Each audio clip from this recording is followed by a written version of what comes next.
नई भर्तियों में से लगभग आधे शिक्षक आदिवासी इलाकों के विद्यालयों में नियुक्त होंगे।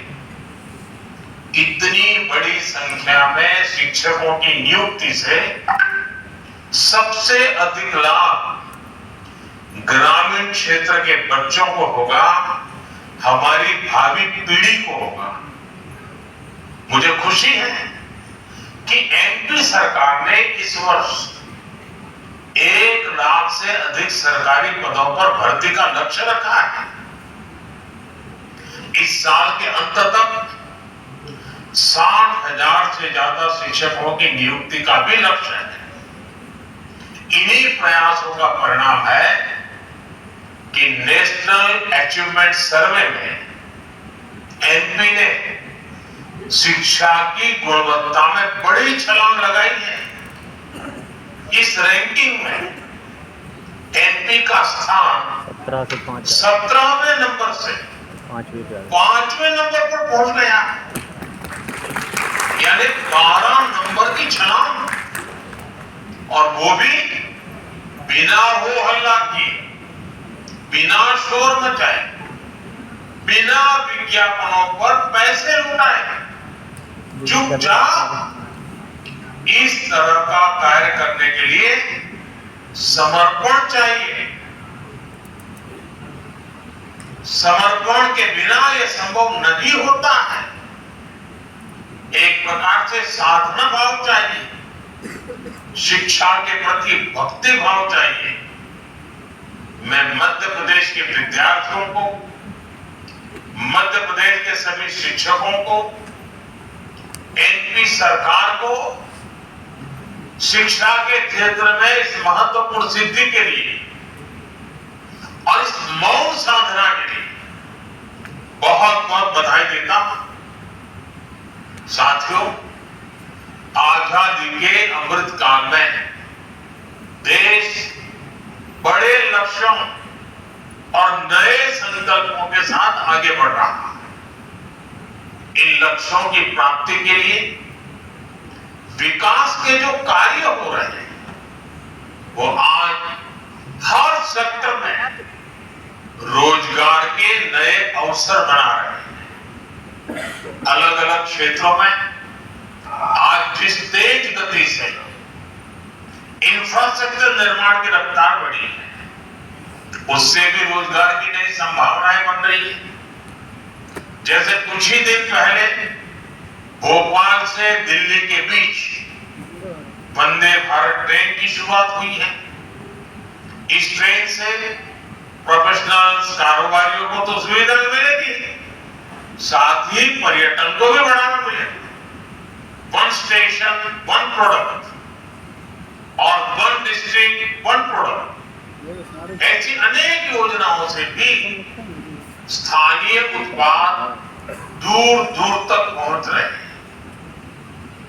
ये सभी योजनाएं रोजगार बढ़ाने और आय बढ़ाने में मदद कर रही हैं। इसके साथ ही मुद्रा योजना से उन लोगों को बड़ी मदद मिली है जो आर्थिक रूप से बहुत कमजोर थे, लेकिन स्वरोजगार करना चाहते थे। सरकार ने पॉलिसी लेवल पर जो बदलाव किए हैं, उसने भारत के स्टार्टअप इकोसिस्टम में भी रोजगार के अनेकों नए अवसर बनाए हैं।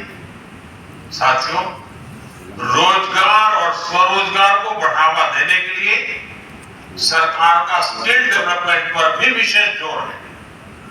प्रधानमंत्री कौशल विकास योजना के तहत युवाओं को ट्रेनिंग देने के लिए देश भर में कौशल विकास केंद्र खोले गए हैं। इस वर्ष के बजट में 30 स्किल इंडिया इंटरनेशनल सेंटर खोलने का ऐलान किया गया है। इनमें युवाओं को न्यू एज टेक्नोलॉजी के द्वारा ट्रेनिंग दी जाएगी। इस साल के बजट में पीएम विश्वकर्मा योजना के जरिए छोटे कारीगरों को ट्रेनिंग देने के साथ उन्हें एमएसएमई से भी जोड़ने की पहल की गई। साथियों, एमपी में जिन हजारों शिक्षकों की नियुक्ति हुई है, उन्हें मैं एक और बात कहना चाहता हूं। आप अपने पिछले 10-15 वर्ष के जीवन को देखिए, आप पाएंगे कि जिन लोगों ने आपके जीवन में सबसे ज्यादा प्रभाव डाला, उनमें आपकी माताजी और आपके शिक्षक जरूर हैं। जिस तरह से ये आपके हृदय में है, आपके शिक्षक आपके हृदय में है, वैसे ही आपको अपने विद्यार्थियों के दिल में जगह बनानी है। आपको इस बात का हमेशा ध्यान रखना है कि आपकी शिक्षा देश का सिर्फ वर्तमान ही नहीं, बल्कि भविष्य भी संवारेगी। आपकी दी गई शिक्षा सिर्फ एक विद्यार्थी में ही नहीं, बल्कि समाज में भी परिवर्तन लाएगी। आप जिन मूल्यों को आगे बढ़ाएंगे, वो सिर्फ आज की पीढ़ी के ही नहीं, बल्कि आने वाली कई पीढ़ियों पर सकारात्मक प्रभाव पैदा करेगी। मुझे पूरा विश्वास है कि बच्चों की शिक्षा और उनके संपूर्ण विकास के लिए आप हमेशा समर्पित रहिएगा।